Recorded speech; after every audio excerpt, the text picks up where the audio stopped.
The morning bell clanged at 4:30, and Delilah Vance's hands were already moving before her mind fully woke, muscle memory guiding her from the narrow cot to the wash basin in the boarding house darkness. She was 22 years old and felt 50, every joint in her fingers aching from the endless repetition of working the power looms at the Prescott textile mill, where the air hung thick with cotton dust and the deafening clatter of machinery drowned out every human thought from dawn until dark.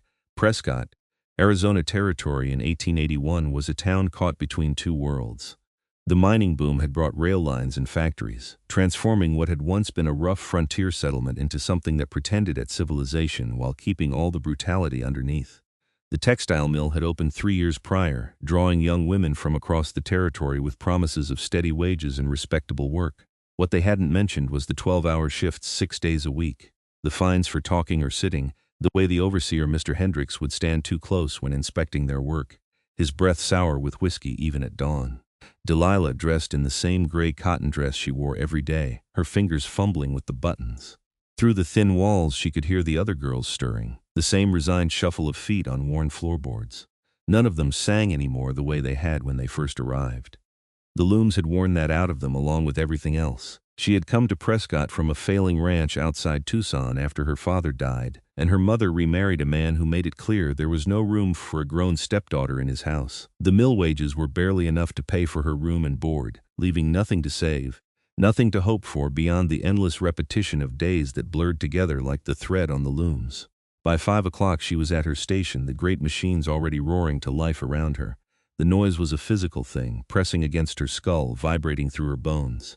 She fell into the rhythm automatically, watching the threads, adjusting tensions, her mind retreating to that blank space where time passed without being felt. The mill floor stretched in both directions, dozens of women at identical machines, all moving in the same careful choreography of survival. The first time her loom jammed that morning, Hendricks was on her immediately, his face red and mottled. "You daydreaming again, Vance? That is coming out of your wages." "No, sir," she said quietly, already working to clear the jam. Her fingers moved with practiced efficiency despite their stiffness. "Just a thread caught wrong. Everything catches wrong when you are not paying attention." He leaned closer, and she forced herself not to recoil. "Maybe you need some extra supervision. I could have you stay late, help you improve your technique." Delilah kept her eyes on the machinery.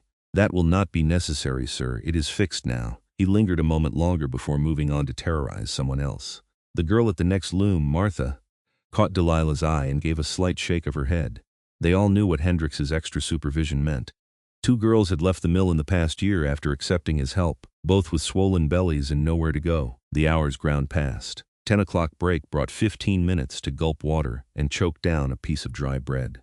Delilah's hands shook as she ate, the constant vibration of the looms seeming to have settled into her very bones. Martha sat beside her on the floor since there were no chairs provided. "You look worse than usual," Martha said, her own face gaunt and gray beneath the cotton dust that coated them all. "You sleeping?" "Some." Delilah flexed her fingers, trying to work feeling back into them. "My hands have been worse lately. Sometimes I wake up and cannot feel them at all. That happened to Sarah before she left. Said her fingers just stopped working right one day, dropped the shuttle, and it broke. They fired her on the spot." Martha lowered her voice. "My cousin in Gila Bend wrote me. Says they need help at the hotel there. It is hard work but different hard. I am thinking of going Gila Bend." Delilah had heard of the small town far to the south, down where the desert stretched endless and hostile. "That is not much of anywhere, neither is this." Martha gestured at the mill floor, the rows of exhausted women. "At least there I would not go deaf from the noise. Think about it. She says they are desperate enough they would take us both. And the pay is better." The bell rang before Delilah could respond, and they hauled themselves back to their machines. But the thought stayed with her through the afternoon, through the moment when her left hand cramped so badly she had to stop the loom and shake feeling back into it, through Hendricks's cruel scrutiny and docked pay. By the time the final bell released them at 6 o'clock, every part of her body ached with a bone-deep weariness that sleep never quite erased. The boarding house served a thin stew for supper, mostly water and turnips, with occasional bits of gristle floating in the broth. Delilah ate mechanically while Martha talked about Gila Bend, painting pictures of clear desert air and work that did not leave you deaf and crippled before you turned 30. Around them the other mill girls sat in exhausted silence or spoke in the flat tones of people who had forgotten what enthusiasm felt like. "I am going to do it," Martha announced as they climbed the stairs to their shared room. "I am giving notice tomorrow. Come with me, Dee. This place is killing us slowly." Delilah looked at her own hands in the lamplight, the fingers slightly curled even at rest, the joints swollen and stiff. She was 22 and felt ancient. "All right," she heard herself say. "Yes, let us go." The decision, once made, filled her with a lightness she had almost forgotten could exist. They gave their notice the next morning, and Hendricks sneered at them with undisguised contempt. "You will be back," he promised. "Girls like you always come back." But 2 weeks later they were on a southbound stage, their meager possessions packed in borrowed carpet bags. As Prescott disappeared behind them and the high country gave way to rolling desert, Delilah felt something in her chest unclench slightly. The landscape outside the window was harsh and unforgiving, all rock and cactus and endless sky. But it was not the mill floor. That alone made it beautiful. Gila Bend proved to be exactly as unpromising as its name suggested, a collection of adobe buildings scattered along the Gila River where it cut through the desert wasteland. The town existed primarily to service the Southern Pacific Railroad, and the few ranches stubborn enough to try scratching a living from the brutal terrain. The hotel was a 2-story structure that optimistically called itself the Desert Rose. Though it possessed all the charm of sun-baked mud and none of a rose's beauty, the proprietress, Mrs. Chen, was a formidable Chinese woman who had come west with the railroad workers and stayed when her husband died, carving out a place for herself through sheer force of will in a town that would have preferred to drive her out. She looked the 2 young women over with shrewd dark eyes that missed nothing. "Can you cook?" she asked Martha. "Yes, madam. My mother ran a boarding house." "And you?" She turned to Delilah. "I can clean and do laundry and mend. I am good with numbers if you need help with books. What I need is someone who will not collapse from the heat. It gets to 120 degrees here in summer. You both look half dead already. What was you doing before?" "Textile mill in Prescott," Delilah said. Mrs. Chen's expression shifted slightly, something that might have been sympathy crossing her weathered face. "I see. Well, the work here is hard, but it is not that kind of hard. You will be on your feet all day, but you can take breaks when you need. I feed my people proper food, and you get Sundays off. Rooms are upstairs you will share, but it is clean. Pay is $25 a month plus room and board. Interested?" It was $5 more than the mill, with better food and actual time off. Delilah and Martha accepted immediately, and by that evening they were settling into a small but clean room with actual glass in the windows and sheets that smelled of sunshine instead of cotton dust and despair. The work was indeed hard, but it was blessedly varied. Delilah found herself doing everything from scrubbing floors to serving meals to helping Mrs. Chen with the account books. The heat was oppressive, turning the world into a shimmering haze by midday, but the hotel's thick adobe walls kept the interior surprisingly cool, and slowly, almost imperceptibly, her body began to remember what it felt like not to be in constant pain. The stiffness in her hands eased as the days passed. She began waking naturally with the sun instead of jolting awake to a bell's harsh clang. The constant ringing in her ears faded until she could hear the subtle sounds of the desert at night, the yip of coyotes and rustle of nighttime creatures. Mrs. Chen's cooking, simple but plentiful, began to fill out the hollow places in her face and frame. 3 weeks after their arrival, Delilah woke one morning to find the sun streaming through the window and realized she had slept past dawn for the first time in 3 years. Panic seized her for a moment before she remembered. She was not at the mill. There was no bell. The day would unfold at its own pace, not the relentless rhythm of machinery. She rose and dressed slowly, taking time to brush and pin her dark hair properly instead of just twisting it back. In the small mirror above the washstand, she examined her reflection. The gray shadows under her eyes had lightened. Her skin, tanned now from walking to the mercantile and back in the desert sun, had lost its mill pallor. She looked more like herself than she had in years, though she was still too thin and there was a wariness in her hazel eyes that might never fully fade. Downstairs, Mrs. Chen was already working in the kitchen, and the smell of coffee and frying bacon made Delilah's stomach growl with actual appetite, another small miracle. "Good morning," Mrs. Chen said without looking up from the stove. "You slept well?" "Too well. I am sorry for oversleeping." "It is barely 6 o'clock. That is not oversleeping." Mrs. Chen slid bacon onto a platter. "You have been here 3 weeks and you still jump like a scared rabbit every time you think you might be late for something. There is no overseer here, girl. You do good work and I am happy. Relax." It was easier said than done. Delilah poured herself coffee from the pot, wrapping both hands around the tin cup and marveling that her fingers could do this simple thing without cramping. Through the kitchen window, she could see the desert spreading away toward distant purple mountains, the early morning light turning everything gold and rose. It was beautiful in a stark, unforgiving way. The hotel's dining room began filling with guests around 7. There were railroad workers in town for a few days, a traveling salesman hawking farm equipment, a surveyor mapping new routes, and a handful of ranchers in from the surrounding territory. Delilah moved between tables with coffee pot and platters, falling into the rhythm of service. She was refilling the surveyor's cup when the door opened and someone new walked in. Delilah glanced up automatically, then found herself staring. The man was enormous, easily 6'4", with shoulders that seemed to fill the doorway and arms thick with muscle visible even through his shirt. He had the weathered look of someone who spent all his time outdoors, his skin bronze from sun, his dark hair hanging past his shoulders in a style that spoke of months in the wilderness. A thick beard covered the lower half of his face, but his eyes were startlingly clear, an unusual shade between blue and gray like winter sky. He wore buckskin trousers and a shirt of faded red wool, with a knife at his belt and a rifle slung across his back. He removed his broad-brimmed hat as he entered, scanning the room with the careful attention of someone accustomed to assessing threats. When his gaze landed on Delilah, she felt it like a physical touch, and she quickly looked away, suddenly aware that she was staring. Zachariah Blackthorne, Mrs. Chen, emerged from the kitchen, wiping her hands on her apron. "I was wondering if you would make it down this month, Mrs. Chen." His voice was deep, rough from disuse. "Got delayed by a rock slide up in the passes. I brought your furs." "Good. You want breakfast if you are offering." He moved toward an empty table with the easy rolling gait of someone more accustomed to mountain trails than floorboards.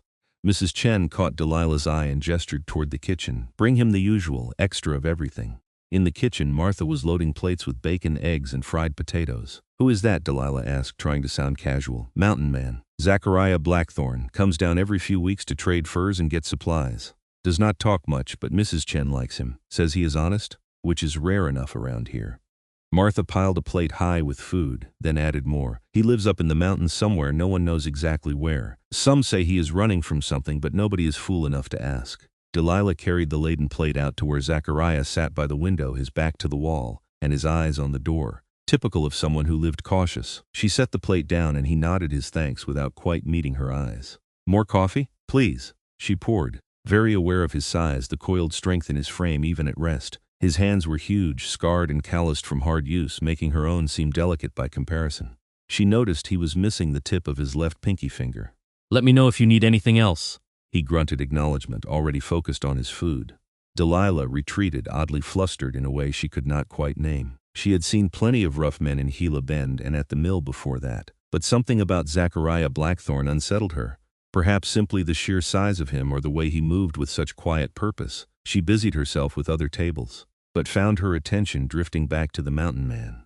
He ate with the single-minded focus of someone who never knew when his next meal might come, working through the substantial plate with methodical efficiency. When he finished, he sat back with his coffee and stared out the window at the desert with an expression that might have been longing. Delilah was collecting plates from another table when she heard raised voices.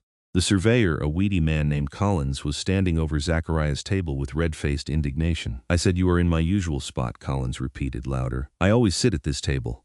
Zachariah looked up at him with eyes gone flat and cold. The table was empty. "That is not the point. I have been staying at this establishment for 3 years and I always sit here. I expect you to move. Then I expect you will be disappointed." Collins's hand went to the small pistol at his belt. "Listen here, you ignorant savage, Mr. Collins." Mrs. Chen's voice cut through the tension like a blade. "That is enough. Every table in this dining room is first come, first served. If you want a particular table, arrive earlier. And if you draw that weapon in my hotel, you will be looking for new lodgings. Am I understood?" Collins looked between Mrs. Chen's implacable face and Zachariah's complete lack of concern, apparently decided neither fight was worth having, and stalked to another table while muttering under his breath. The tension in the room dissipated. Zachariah's expression never changed, but Delilah thought she saw something flicker in his eyes when Mrs. Chen returned to the kitchen. Gratitude, perhaps, or just acknowledgement. The rest of breakfast passed without incident. Delilah worked through the morning rush, then the cleanup, then began preparing the dining room for the midday meal. She was on her hands and knees scrubbing the floor when she became aware of someone standing nearby. Zachariah stood in the doorway, a canvas pack slung over one massive shoulder. This close, she could see the individual scars that crossed his hands and forearms, the weathering of sun and wind on his face. He looked uncomfortable, shifting his weight slightly. "Yes?" she prompted when he did not speak. "Tell Mrs. Chen the furs are by the back door. She will know what they are worth. I will be back in 3 weeks for the credit. I will tell her." He nodded and turned to leave, then paused. "You are new here." "About a month now. I came from Prescott, long way to travel." He studied her face, and she had the strange sense of being truly seen for the first time in ages. "The mill?" She blinked. "How did you know? Your hands." "My sister worked in a mill back east. They looked the same." His expression softened almost imperceptibly. She died at 25. They said it was lung fever, but everyone knew it was the cotton dust. I am sorry, Delilah said quietly. That was a long time ago. He adjusted the pack on his shoulder. Gila Bend is better for you than Prescott. Anything would be better than Prescott. Something that might have been the ghost of a smile touched his bearded face. Fair point. Good day, Miss Delilah, she found herself saying. Delilah Vance. Zachariah Blackthorne, though I suppose you know that already. Small town. Good day, Mr. Blackthorne. He left, and Delilah returned to scrubbing, but her mind kept circling back to the strange encounter. There had been something in the way he looked at her, a recognition perhaps of shared damage, of lives shaped by hardship, and something else too, something she was not quite ready to name. The days settled into a new rhythm. Delilah woke with the sun instead of before it, took her breakfast with Martha and Mrs. Chen in the kitchen, and worked through mornings that felt spacious instead of crushing. She learned the names and habits of the hotel's regular guests, the ranchers who came to town for supplies, the drifters passing through on their way to somewhere else. She walked to the mercantile twice a week to collect deliveries, marveling each time at the simple pleasure of moving through sunlight without her whole body aching. Her hands continued to heal. The swelling in her joints went down, and while her fingers would probably never be completely straight again, they worked without pain for the first time in years. She could hold a coffee cup without trembling, could manage buttons without cursing.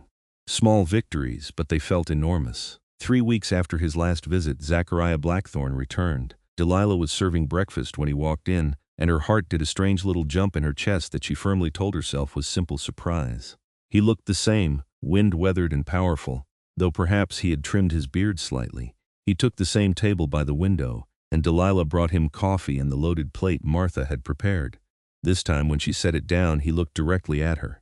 Thank you, Miss Vance. You are welcome, Mr. Blackthorne. She hesitated. Did you have good weather in the mountains? Fair enough. Got caught in one storm, but it passed quick. You are looking better than last month. The blunt observation should have been rude, but somehow it was not. I feel better. Mrs. Chen feeds us well, and the work is not grinding us down. Good. He picked up his fork, then paused. If you want, sometime I could show you where the desert flowers bloom. Not many folks think of the desert as pretty, but this time of year there are places up in the rocks where everything comes alive. Might be a nice change from town. Delilah's heart was definitely doing more than jumping now. That would be nice, she heard herself say. Day after tomorrow is Sunday. You free then? Yes, I will come by after breakfast. He turned his attention to his food as if he had not just asked her to spend the day with him. Delilah walked back to the kitchen in a daze. Martha took one look at her face and grinned. The mountain man asked you walking out? I suppose, maybe. He wants to show me the desert flowers. That is walking out. Martha bumped her shoulder affectionately. Good for you. He is a strange one, but Mrs. Chen says he is decent, and that woman can read people like books. It is just a walk, Delilah protested, but she could feel heat in her cheeks. Sunday morning, she woke before dawn with nervous energy. She had one good dress, a calico print in blue that she had been saving, and she put it on with shaking hands. Martha helped her with her hair, pinning it up properly with the few decent pins they had between them. You look pretty, Martha announced. Go have fun. And take the canteen and wear a bonnet. The sun out there will cook you without them.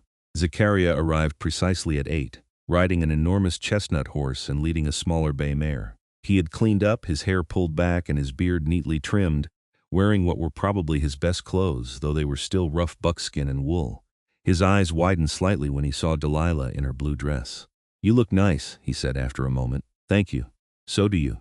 He helped her mount the mare with effortless strength, his hand steadying at her waist, and she tried not to think about the warmth of that touch through her dress. Then they were riding out of Gila Bend, into the vast emptiness of the desert. Delilah had seen the landscape from the stage and from town, but being in it was entirely different. The morning air was cool and crystalline, carrying scents of sage and creosote. The horses' hooves crunched on gravel and sand. In every direction, the land rolled away in shades of tan and rust and ochre, punctuated by the dark green of desert plants and the weird silhouettes of saguaro cacti standing like sentinels. Zachariah rode beside her in comfortable silence, not feeling the need to fill the quiet with empty chatter. Delilah found she appreciated that. At the mill, every moment of silence had been stolen and precious. Learning to be comfortable and quiet again felt like reclaiming a lost part of herself. They rode for perhaps an hour, gradually climbing into rockier terrain where rust-red stones thrust up from the earth in fantastic formations. Finally, Zachariah guided them into a narrow canyon, and Delilah gasped. The canyon walls were alive with color. Wildflowers bloomed in impossible profusion, finding purchase in every crack and crevice. Mexican gold poppies blazed orange against the red rock, purple lupines clustered in the shadows. Delicate white evening primrose opened their faces to the morning sun. The scent was sweet and clean, nothing like the chemical stink of the dyes at the mill. "Oh," Delilah breathed. "It is beautiful." Zachariah swung down from his horse and helped her dismount. His hands lingered at her waist just a moment longer than necessary. "Thought you might like it. Most folks look at the desert and see nothing, but it is full of life if you know where to look." They walked deeper into the canyon, the horses following placidly. Zachariah pointed out plants, telling her their names and uses: brittlebush for starting fires, ocotillo that would bloom red in a few more weeks, barrel cactus that could provide water in desperate times, though it tasted foul. "How do you know all this?" Delilah asked. "Lived out here for 8 years. Before that I was a soldier. Indian wars." His expression went distant and hard. "Saw things I am not proud of, did things I wish I could undo. When my enlistment was up, I came west as far as I could and kept going until I found places where no one else was. Taught myself to live out here. It is honest work, just me and the mountains." "Do you get lonely?" "Sometimes." He looked at her sideways. "Less so today." Heat that had nothing to do with the sun rose in Delilah's face. They walked on, and gradually she found herself talking about the mill, about the relentless noise and exhaustion and fear, about waking up unable to feel her hands, about the overseer's unwanted attention, about watching other girls break down one by one until they were hollow-eyed machines barely pretending to be human. "I kept thinking I just had to endure it," she said, "that this was what life was supposed to be, grinding and painful and empty. And then Martha said we should leave, and it was like someone opened a window I did not know existed." "Most folks spend their whole lives in rooms with closed windows," Zachariah said. "Never even think to look for a way out." He picked one of the gold poppies and held it out to her. "You were brave to leave." "I do not feel brave. I feel like I barely escaped. That is what brave is. Doing the hard thing even when you are terrified." His fingers brushed hers as she took the flower. "I know something about that." They found a flat rock in the shade and sat, sharing the canteen and the lunch Mrs. Chen had packed. Zachariah told her about life in the mountains, about tracking deer through pine forests and catching fish in ice-cold streams, about nights spent under stars so bright they seemed close enough to touch. His deep voice gentled when he spoke of the high country, clear affection for the wild places that had become his home. "It sounds wonderful," Delilah said wistfully. "So different from town, from buildings and people pressing in on all sides. You could see it sometime if you wanted. It is about a 2-day ride from here, up where the desert gives way to pine and aspen. I have a cabin near a spring. Not fancy, but it is solid and the view is something." He paused. "I would show you properly, make sure you were safe." The offer hung in the air between them, weighted with possibility. Delilah looked at this strange, solitary man who lived apart from the world and somehow seemed to see her more clearly than anyone had in years. "I would like that," she said softly. "But I cannot just leave. I have responsibilities at the hotel, I know. I am not asking you to abandon anything, just saying the offer stands whenever you might want it." His gray-blue eyes held hers.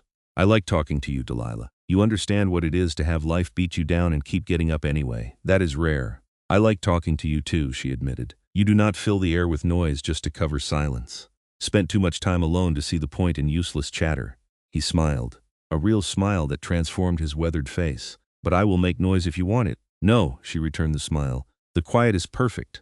They sat together as the sun climbed higher and the desert heat built. Finally, reluctantly, they mounted the horses and rode back toward Gila Bend. At the edge of town, Zachariah reached over and took Delilah's hand briefly. "Thank you for today," he said. "It was good." "It was," she agreed, her fingers curling around his. "When will I see you again?" "I need to head back up to the mountains for a few weeks, check my trap lines. But I will be down again around mid-May. Would you like to have supper with me then?" "Proper supper, I mean. I clean up decent when I try. I would like that very much." He helped her down from the mare outside the hotel, and for a moment they stood close together, his hands still at her waist. Delilah could feel the warmth of him, smell the scent of leather and wood smoke that clung to his clothes. Her heart hammered against her ribs. "Safe travels," she managed. "Take care of yourself, Delilah." He swung back onto his own horse, gave her one last long look, then rode toward the mercantile to collect his supplies. Delilah floated through the rest of the day in a haze of happiness that Martha teased her about mercilessly. That night, lying in bed, she pressed the dried gold poppy he had given her between the pages of the small Bible that was her only book, preserving the moment like the precious thing it was. The weeks until mid-May seemed to crawl past. Delilah threw herself into her work, learning to cook from Mrs. Chen, practicing her letters in the evening since she had only basic schooling. The desert heat built day by day as spring turned toward summer, and she learned to move through the slower rhythms that the climate demanded. Everything in Gila Bend shut down from noon to 3 when the sun was most brutal, then came alive again in the relative cool of evening. Her body continued to heal in ways both physical and deeper. She slept through the night without nightmares of jamming looms and Hendrix's hot breath on her neck. Her appetite returned fully, and Mrs. Chen's good cooking filled out the hollow places that starvation wages and thin stew had left. She was still slender, would probably always be fine-boned, but there was strength in her frame now, instead of just exhaustion. And always, at the back of her mind, the memory of a quiet morning in a flower-filled canyon and a man who looked at her like she was worth seeing. Mid-May arrived with punishing heat that turned the afternoon streets into shimmering mirages. Delilah was in the kitchen helping with bread when Mrs. Chen glanced out the window and smiled. "Your mountain man is here." Delilah's heart leaped. She untied her apron with shaking hands and went to the dining room where Zachariah sat at his usual table looking weary but pleased. When he saw her, his whole face lit up. "Delilah, you made it back." She poured him coffee, very aware that the other hotel guests were watching with interest. "Small towns left no privacy, for courtship promised I would." He drank deeply, his eyes never leaving her face. "You look good. Happy I am. We are getting busy with the summer travelers, which is exhausting but good busy, not bad busy. I have been learning to make Mrs. Chen's special almond cookies." She was babbling and could not seem to stop. "How were the mountains?" "Productive. Brought down a good haul of furs. Also got you something." He reached into the pack beside him and pulled out a small bundle wrapped in soft leather. Delilah's hands trembled as she opened it.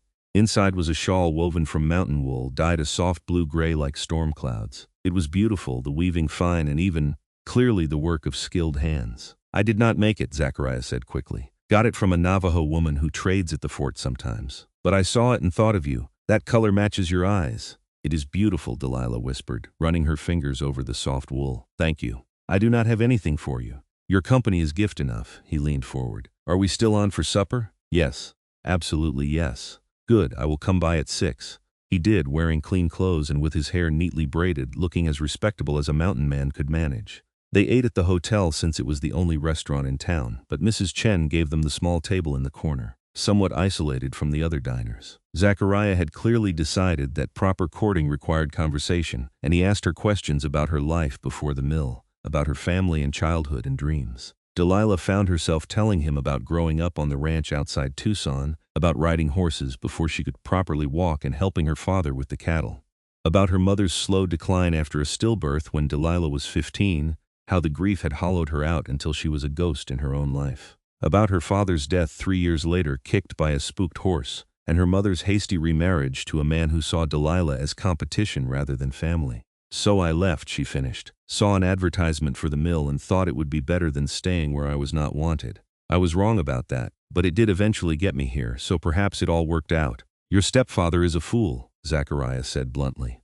"Any man who would drive away his wife's daughter is not worth the air he breathes." The fierce protectiveness in his voice warmed something in Delilah's chest. "What about you? You said you had a sister." His expression shuddered slightly. "Elena. She was 3 years older. All the family I had after our parents died of cholera. We grew up in Philadelphia, both working whatever jobs we could find. She went into the mills when I enlisted, said the wages were steady and she would save up so we could buy a little house when I got back." He stared at his plate. "But the mills got her lungs, same as they got so many. By the time I made it home, she was already buried. That is when I headed west. Could not stay in the city, seeing those brick buildings and knowing what they had taken from me." Delilah reached across the table and took his hand. His fingers closed around hers, calloused and strong. "I am so sorry long time ago, but it is why I recognized what the mill had done to you. Why I wanted to make sure you knew Gila Bend was better." He turned her hand over gently, examining the slight curl in her fingers. "These are healing, yes. Another few months, and I think they will be as good as they are going to get. I can do everything I need to do now without pain. That is miracle enough." They talked through the rest of supper, the conversation flowing easily now. Zachariah told her about learning to survive in the wilderness, the mistakes he had made at first, the slow process of becoming part of the wild places rather than just passing through them. Delilah talked about rediscovering simple pleasures, the joy of sleeping until she woke naturally, of working hard but not being ground down. After supper, they walked through the town in the cooling evening air. Gila Bend was not much to look at, a handful of streets lined with adobe buildings, but in the soft light of dusk it had a certain austere beauty. The desert stretched away on all sides, vast and infinite, and overhead the first stars were appearing in a sky turning from blue to purple to black. I have been thinking, Zachariah said as they reached the hotel. I know we have not known each other long, and I am not exactly a civilized man with much to offer. But I like you, Delilah, like you in a way I have not liked anyone in a very long time. And I would like to keep seeing you if you are willing. Proper courting, the way things are supposed to be done. Delilah's heart felt too big for her chest. I would like that too, very much. Good. He smiled, that rare expression that made him look younger and less careworn. I will come down as often as I can, and the offer still stands about visiting the mountains whenever you have time and feel comfortable with it. Maybe in a few months, she said. Once we have known each other a bit longer, I do want to see your cabin in the high country. I will wait as long as it takes. He took both her hands in his. You are worth waiting for. He kissed her then, very gently, just a soft press of lips that sent warmth flooding through her entire body. When he pulled back, his eyes were bright. Good night, Delilah. Good night, Zachariah. She watched him walk to the small boarding house where he stayed when in town, then floated upstairs to where Martha was waiting with eager questions. They stayed up half the night talking while Delilah tried to put into words the strange, wonderful feeling blooming in her chest. The weeks that followed fell into a pattern. Zachariah came to Gila Bend every 2 or 3 weeks, staying for a few days to trade furs and resupply. He and Delilah spent every possible moment together, walking through the desert in the early mornings before the heat built, sitting in the hotel parlor in the evenings talking about everything and nothing. He taught her to read tracks in the sand, to identify the different desert birds by their calls. She taught him chess, laughing at his impatient playing style that wanted to charge forward instead of planning carefully. Mrs. Chen watched their courtship with approval, occasionally manufacturing reasons for Delilah to have extra time off. Martha was delighted, declaring that she had known from the start they were perfect for each other. Even the other hotel guests seemed charmed by the unlikely romance between the refined young woman and the wild mountain man. As spring turned to summer and the heat became truly oppressive, Delilah found herself increasingly restless. Gila Bend had been a refuge, and she was grateful for it. But Zachariah's stories of the mountains had planted a seed of longing. She wanted to see the high country, to understand the place that had healed him the way Gila Bend had healed her. One evening in late June, as they sat on the hotel's back porch watching the sun paint the desert in shades of fire, she brought it up. Tell me more about your cabin. Zachariah looked at her thoughtfully. It is not much, one room built from pine logs with a stone fireplace, but it is solid and weather-tight, and I built it myself so I know every inch is sound. There is a spring about 50 yards away, cold and clean, and a meadow where deer come to graze at dawn. In the evening you can sit on the porch and watch the elk moving through the trees. It is peaceful in a way that is hard to describe. It sounds wonderful. I want to see it. I want to see your world. He studied her face in the fading light. Are you sure? It is a hard 2-day ride, and the mountains are not like the desert. It gets cold at night even in summer, and there are bears and mountain lions. I would keep you safe, but it is still wild country. I am sure. Delilah took his hand. I have been thinking about this for weeks. I want to see where you live, to understand that part of you. And Mrs. Chen says she can spare me for a week if I give her advance notice. A week. Zachariah's expression was carefully controlled, but she could see hope flickering in his eyes. That would be good, more than good.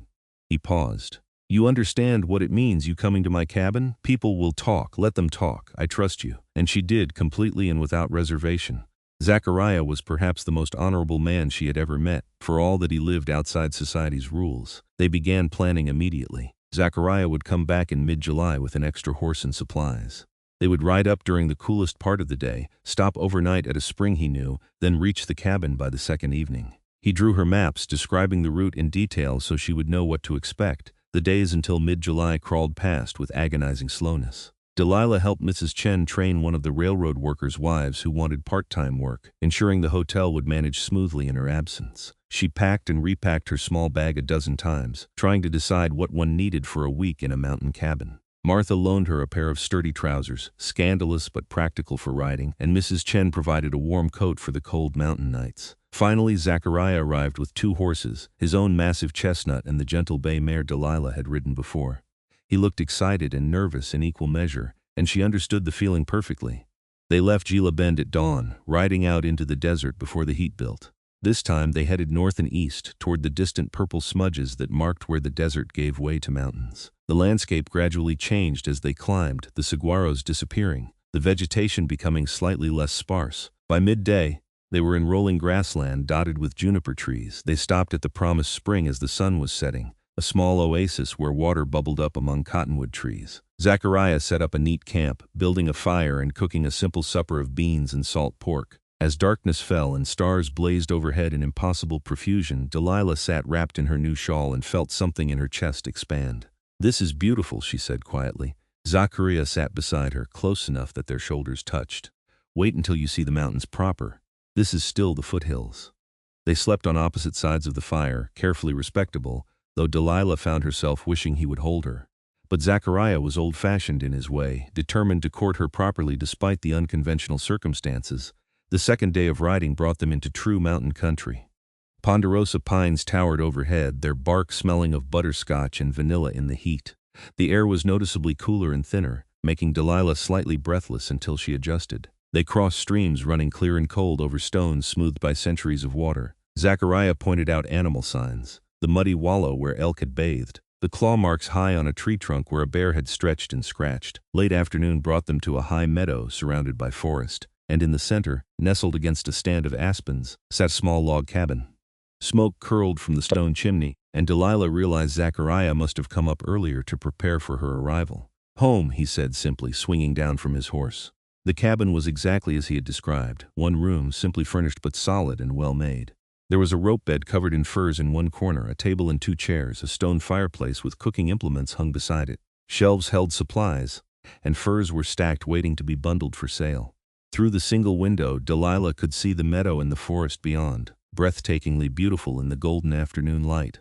"It is perfect," she breathed. Zachariah looked relieved. "I know it is not much compared to what you are used to." "No," she turned to him. "I grew up on a ranch in a 2-room adobe house. This is wonderful. You built this?" "Every log. Took me a full summer, but it was worth it. It is mine all the way through. No one can take it from me." He set her bag on the table. "I will sleep outside while you are here. I have a good bedroll and the weather is fair. You do not have to." "Yes, I do. You are my guest and I will show you proper respect." His tone was gentle but firm. "Now are you hungry? I have fresh venison and there are wild onions growing by the spring." They cooked together, falling into easy companionship as the sun set and the mountain air grew cold. Zachariah had been right about needing the coat. Delilah was grateful for it as they sat on the porch steps eating and watching the stars emerge. A coyote howled somewhere in the distance, answered by another further away. "What do you do with your days up here?" Delilah asked. "Check trap lines in winter, hunt in summer, fish the streams. Gather plants I know are useful, repair things that need repairing, read when I have books, though those are rare. Mostly I just live paying attention to the seasons and weather, making sure I have enough put by for winter. It is simple, but it is honest, no one to answer to but myself." "It sounds lonely." It was. He looked at her in the firelight spilling from the open door. "Is less so now, knowing I have someone to come back to after being up here." They sat in comfortable silence, shoulders touching, until the cold drove them inside. Zachariah banked the fire and gathered his bedroll, pausing at the door. "Sleep well, Delilah. Shout if you need anything." "Sleep well, Zachariah." Alone in the cabin, wrapped in furs that smelled of wood smoke and wilderness, Delilah felt a peace she had not known was possible. The silence here was different from the silence of exhaustion at the mill. This was living silence, full of small sounds. The crackle of the fire, the whisper of wind in the pines, the distant call of an owl. She fell asleep smiling. The week in the mountains unfolded like a dream. Zachariah showed her his world with obvious pride. The beaver pond where he checked traps, the hidden valley where wild strawberries grew, the cliff face where eagles nested. They fished in cold streams, laughing when Delilah caught a trout before he did. They walked through meadows thick with wildflowers, and Zachariah taught her the names of everything: columbine and Indian paintbrush, lupine and cinquefoil. In the evenings they cooked together and talked for hours. Zachariah brought out his few books, treasures he had carried from his old life, and they read aloud to each other by firelight. Delilah told him stories from her childhood, the good memories before loss and hardship had reshaped her life. He told her about learning to track from an old Apache scout during his army days, about the things he had seen in wild places that most people would never believe. On the 4th night, as they sat watching sunset paint the mountains in shades of rose and gold, Zachariah took her hand. "I am glad you came here," he said quietly. "I was worried it might be too rough, too different from town life." "It is different," Delilah agreed, "but in the best way. I understand now why you stay here, why you do not want to live in town. I would, though, if I needed to." He turned to face her fully. "Delilah, I know this is fast, and I am not practiced at pretty speeches. But being with you this week, sharing my home with you, it has made me see what my life has been missing. I do not want to just court you with occasional visits. I want to build a life with you, however that looks, wherever we need to be." Delilah's heart was racing. "Are you asking what I think you are asking?" "I am asking if you would consider marrying me." "Not right away," he added quickly. I know you need time and we should do things proper. But eventually, if you think you could be happy with a man like me, I would do everything in my power to make you happy, to give you a good life. We could live here in summer and Gila Bend in winter, or wherever you wanted. I would learn to be civilized if that is what you needed. I do not want you civilized, Delilah said, her eyes stinging with happy tears. I want you exactly as you are. And yes, Zachariah.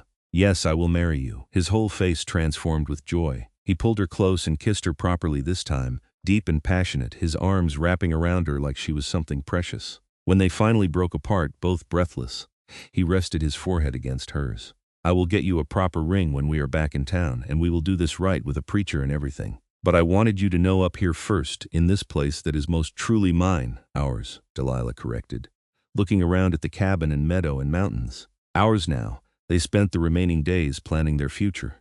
They would marry in the fall after Delilah had been in Gila Bend for a full year, giving her time to be sure and society time to accept their courtship. They would spend summers in the mountains where the weather was cool and Zachariah could work his trap lines, winters in Gila Bend where Delilah could continue helping Mrs. Chen and they could be part of a community. They would build a life that honored both their needs, wild and civilized by turns. The ride back to Gila Bend was bittersweet.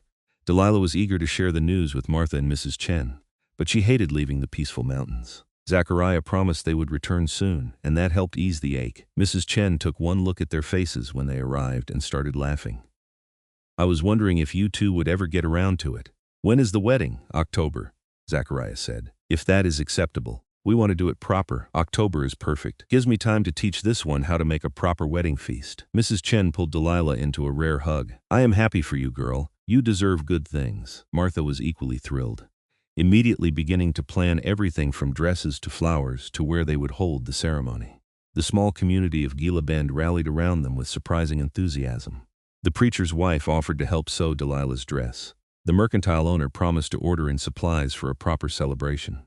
Even Collins, the surveyor, grudgingly admitted that he supposed the mountain man was not entirely worthless if Delilah was willing to marry him. The summer months passed in a happy blur. Zachariah came to town every 2 weeks, staying longer each time. They continued their courtship properly, always chaperoned, always respectable, though Delilah longed for the privacy of the mountain cabin. She worked at the hotel and saved every penny of her wages, building the small nest egg she had never been able to accumulate at the mill. In late August, Zachariah arrived in town with a small leather pouch and a nervous expression. That evening he took Delilah walking in the desert at sunset to a place where the rocks formed natural seats overlooking the vast expanse of sky and sand. He took both her hands in his. I know we already decided, and I know this is not how it is usually done, but I wanted to do it proper. He pulled out the pouch and opened it, revealing a simple gold band set with a small turquoise stone. Delilah Vance, would you do me the honor of becoming my wife? Yes, the word came out choked with happy tears. Yes, absolutely yes. He slipped the ring onto her finger. It fit perfectly, the turquoise catching the last rays of sun like captured sky. They held each other as the desert cooled around them, and the first stars appeared, two people who had been worn down by life finding wholeness in each other. The weeks until October flew past. Delilah's dress took shape under the patient hands of the preacher's wife and Martha, a simple but elegant gown of ivory cotton with lace at the cuffs and collar. Zachariah commissioned a wagon from the town carpenter, something that could handle mountain roads while carrying supplies and making the trip between their two homes easier. He also built furniture to add to the cabin, a larger table, a proper chair for Delilah, a chest for her belongings. As the wedding approached, Delilah found herself thinking about how far she had come. Just over a year ago, she had been a hollow-eyed mill girl with ruined hands and no hope beyond surviving another day. Now she was a woman preparing to marry a good man, splitting her life between a desert town full of friends and a mountain cabin where peace ran as clear as spring water. The Looms had nearly destroyed her, but she had found her way back to something better than she had ever imagined possible. The wedding took place on a cool October morning, with the whole town in attendance. The ceremony was held outside the small church, since no building in Gila Bend was large enough to hold everyone who wanted to witness it. Delilah wore her new dress and the blue shawl Zachariah had given her, and she carried wildflowers gathered from the mountain meadows. Zachariah stood waiting at the makeshift altar, clean-shaven for once and wearing new clothes of dark wool, his long hair neatly tied back. When Delilah walked toward him on Mrs. Chen's arm, since she had no father to give her away, his eyes went bright with unshed tears. The preacher kept the ceremony simple and heartfelt. They exchanged vows in clear voices, promising to love and cherish through all the seasons of their lives. When Zachariah kissed his bride, The assembled crowd cheered loud enough to startle the desert birds into flight. The celebration lasted all day. Mrs. Chen had outdone herself with food, and someone had brought a fiddle. They danced in the street as the sun set, Delilah laughing as Zachariah swung her around with more enthusiasm than grace. People who had been strangers a year ago embraced her as family, welcoming her into the community fully, and finally, as the stars came out, Zachariah took Delilah's hand. "Ready to go home, Mrs. Blackthorne?" The name still felt new and wonderful. "Which home?" "The mountain one. I thought we would spend our first weeks as married folks up there, away from everyone. I stocked the cabin with everything we will need for a month if you can spare that long from the hotel. Mrs. Chen already told me to take as long as I want. She says newlyweds need time alone." Delilah felt heat rise in her face and saw it mirrored in Zachariah's expression. They said their goodbyes and rode out of Gila Bend as the moon rose, heading north toward the mountains. This time there was no need for separate bedrolls or propriety. This time they were going home together in every sense of the word. The cabin welcomed them like an old friend. Zachariah had been up earlier in the week preparing it, and the interior glowed with lamplight and warmth from a freshly built fire. Flowers from the meadow filled a jar on the table. Fresh furs covered the bed. Inside, with the door closed against the mountain night, they finally had the privacy they had been longing for. Zachariah pulled Delilah close, his hands gentle despite their strength, and kissed her with all the passion he had been carefully restraining for months. "I love you," he murmured against her lips. "Did I say that yet today?" "About 50 times. Say it again." "I love you. I will love you every day of my life." He drew back just enough to see her face in the firelight. "Are you happy?" "Happier than I knew it was possible to be." Delilah cupped his bearded face in her healed hands. "A year ago I thought my life was over. I thought the mill had broken me permanently. And then I came here and found you, and you taught me that mornings could be slow. That life did not have to be just surviving. You gave me back my life, Zachariah." "We gave each other our lives back," he corrected. "I was just existing before you, not really living. You made me want to be part of the world again." They made love for the first time that night, tender and passionate by turns, learning each other's bodies with joy and wonder. Later, wrapped together in the furs as the fire burned down to coals, Delilah felt more at peace than she ever had before. The month in the mountains was everything she could have hoped for. They fell into comfortable rhythms, working together to gather the last of the summer's bounty and prepare for winter. Zachariah taught her to shoot, to skin a rabbit, to read the weather in the clouds gathering over distant peaks. Delilah taught him to cook more varied meals than his usual simple fare, to darn socks properly, to appreciate the pleasure of small domestic comforts. They talked endlessly, sharing all the stories they had not yet told, all the dreams and fears and hopes. They made love frequently, reveling in the freedom to touch and be touched, to express physically the love that had been building between them for months. And in the quiet moments, sitting on the porch watching elk drift through the meadow, or lying together watching stars through the window, they simply enjoyed being together. As November approached and the first snow dusted the high peaks, they began preparing to return to Gila Bend for the winter. Zachariah bundled his furs for sale and closed up the cabin against the cold months ahead. Delilah packed their belongings, including all the small treasures they had accumulated together. Pressed flowers, interesting stones, a bird's nest they had found. The ride back to Gila Bend was easy and companionable. They were different people now than the ones who had ridden this route in July. Then they had been courting and hopeful. Now they were married and certain, their future mapped out in a way that honored both their needs. Mrs. Chen had prepared a small house for them on the edge of town, a wedding gift she had arranged without telling anyone. It was simple but solid, with 2 rooms and a proper kitchen, a place that was truly theirs when they were in Gila Bend. Delilah cried when she saw it. Overwhelmed by the kindness of this woman who had become like a mother to her, they settled into their winter pattern. Delilah returned to helping at the hotel, though now she came home each evening to a husband and a house instead of a boarding room. Zachariah did odd jobs around town, using his considerable strength and skills to help with building projects and repairs. He was restless sometimes, unused to being among so many people, but he bore it patiently because it made Delilah happy. Winter passed into spring.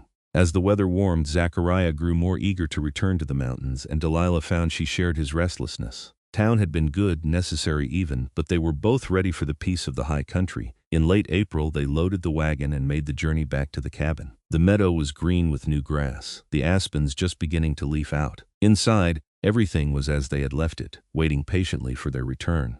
That summer established the pattern that would define their lives. They spent the warm months in the mountains, working together to build and hunt and gather. Zachariah expanded the cabin slightly, adding a small additional room for when they might have children. Delilah planted a garden near the spring, coaxing vegetables from the rocky soil. They were productive and happy, thriving in the isolation. As summer waned toward fall, Delilah began to suspect she might be pregnant. She said nothing at first, waiting to be sure, but by the time they returned to Gila Bend in October, she was certain.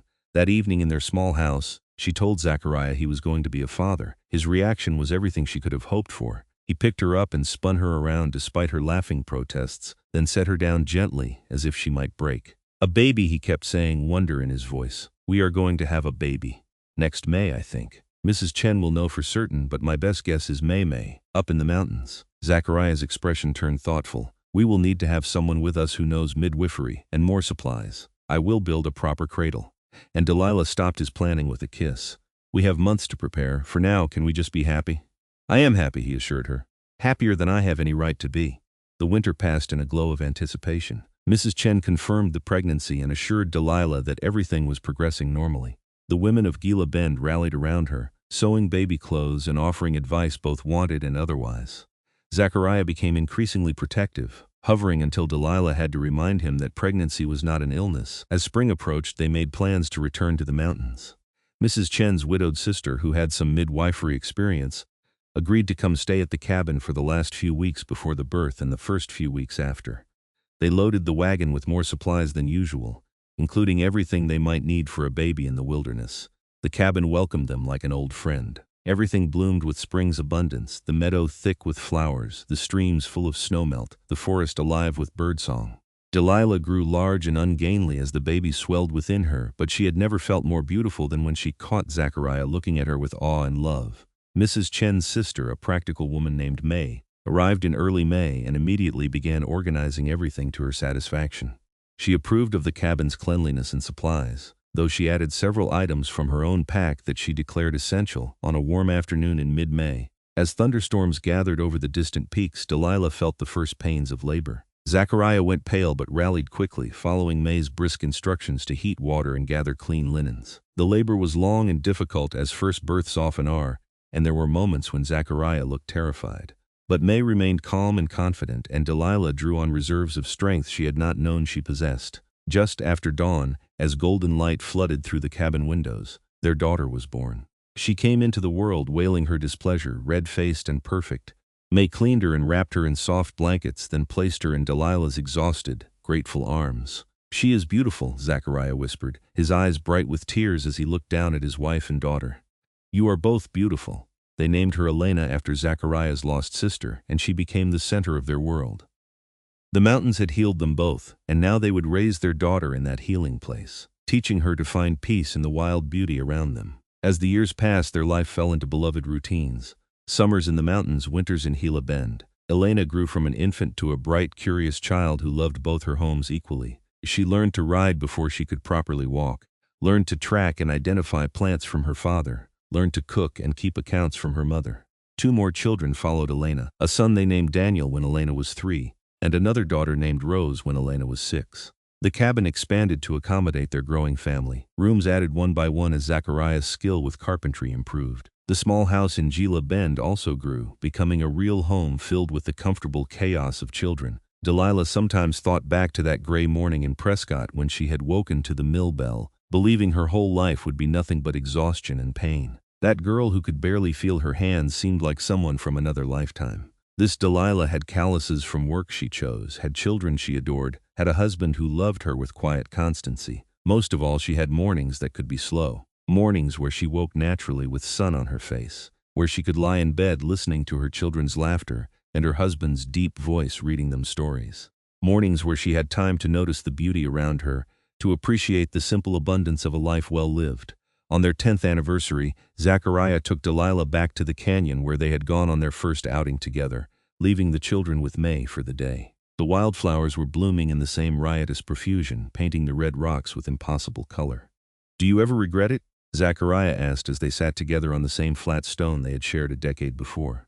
"Marrying a mountain man, splitting your life between wilderness and civilization."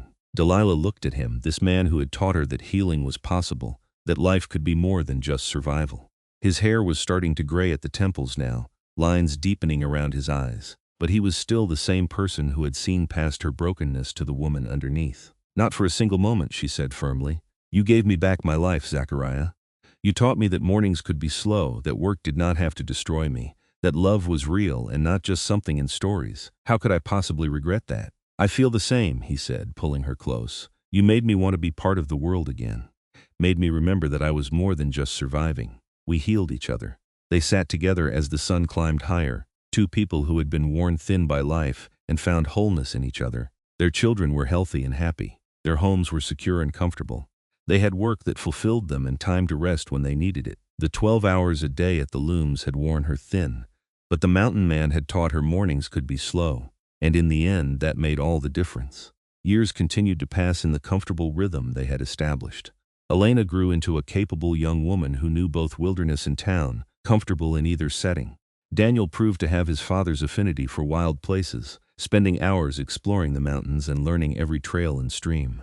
Rose inherited her mother's gift with numbers and her father's artistic eye, drawing detailed pictures of everything she encountered. Zachariah's hair went fully gray, though he remained as strong and vital as ever. Delilah's hands, healed now for many years, showed the honest wear of work chosen rather than forced. They both developed the weathered, comfortable look of people who had lived fully and well. The communities in both their locations grew and changed around them.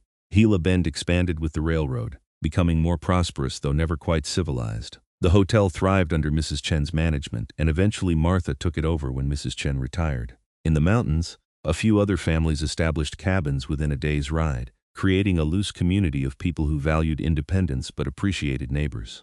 Their children grew and eventually made their own choices. Elena married a rancher's son and settled near Tucson, close enough to visit regularly. Daniel built his own cabin deeper in the mountains, following his father's path of wilderness living. Rose went to San Francisco to study, returning with a husband and plans to open a bookshop in Gila Bend. Through it all, Delilah and Zachariah remained the constant center, their love deepening with every shared season.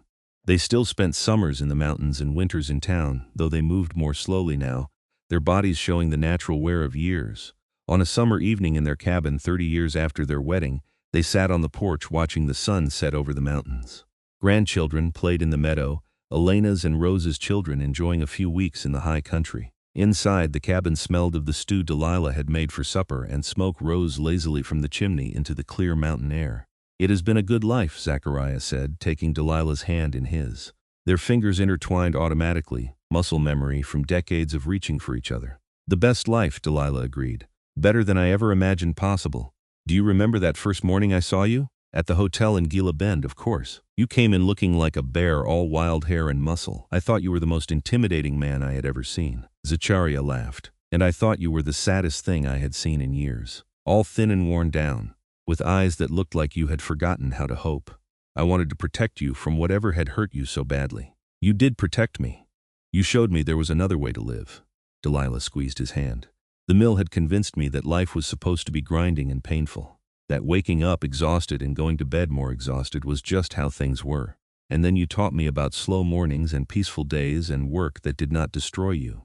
We taught each other, Zachariah said. You reminded me that I was still human, that I could be part of something larger than just surviving alone. Our children, our homes. This life we built together, none of it would have existed if you had not been brave enough to leave the mill and come to Gila Bend. They sat in comfortable silence as the sky turned from blue to purple to black and stars began to appear. The grandchildren's laughter floated across the meadow. Somewhere in the forest, an elk bugled and another answered. The night sounds of the mountains, as familiar now as breathing, surrounded them with gentle presence. I love you, Delilah said, not for the first time and not for the last. I have loved you for 30 years, and I will love you for however many more we are given. I love you too, Zachariah replied, his voice rough with emotion. You are the best thing that ever happened to me. They went inside eventually, banking the fire and settling into bed amid the comfortable clutter of a well-lived life. Through the window, moonlight painted the meadow silver, and the mountains stood eternal against the star-filled sky. Delilah fell asleep wrapped in her husband's arms, her healed hands resting peacefully against his chest, her heart full of gratitude for the unexpected grace of a life redeemed.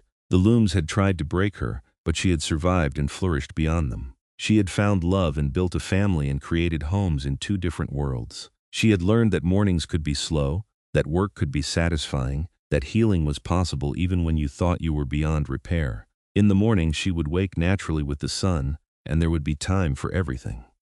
Time for coffee and conversation, for playing with grandchildren, for walking through meadows and working in her garden.